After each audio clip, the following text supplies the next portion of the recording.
1. 5 ওয়াক্ত নামাজ ঠিক সময়ে আদায় করা। নামাজ নারীর জন্য জান্নাতের চাবি। ঘরের কাজ, সন্তান, দায়িত্ব কোনোটাই নামাজের বিকল্প নয়। 2. পর্দা ও লজ্জাশীলতা রক্ষা করা। পোশাক, কথা ও আচরণে পর্দা, এটাই নারীর মর্যাদা ও আল্লাহর সন্তুষ্টির বড় মাধ্যম। 3. স্বামীর হক আদায় করা, বিবাহিত নারীর জন্য। রাসূল সাল্লাল্লাহু আলাইহি ওয়াসাল্লাম বলেছেন, স্বামী সন্তুষ্ট থাকলে জান্নাতের দরজা খুলে যায়। 4. মায়ের দায়িত্ব যথাযথ পালন করা। সন্তানকে ঈমান, আদব ও নামাজ শেখানো, এটা নারীর সবচেয়ে বড় সাদাকায়ে জারিয়া। 5. জিহ্বা সংযত রাখা, গীবত, অভিযোগ, কটুকথা থেকে দূরে থাকা। একটি কথাই অনেক নেকি নষ্ট করে দিতে পারে। সংযম নারীর বড় সৌন্দর্য। 6.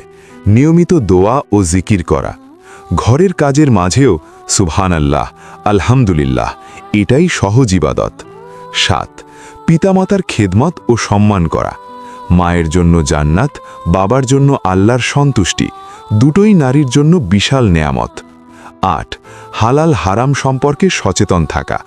খাবার, আয়, পোশাক সবকিছুতে হালালের চেষ্টা নারীর ইবাদত হিসেবেই গণ্য। 9. অল্পে সন্তুষ্ট থাকা ও শুকুর আদায় করা। অভিযোগ নয়, শুকুর, এতে ঘরেও বরকত আসে, হৃদয়েও শান্তি। 10. নিজেকে দ্বীনের জ্ঞান শেখানো।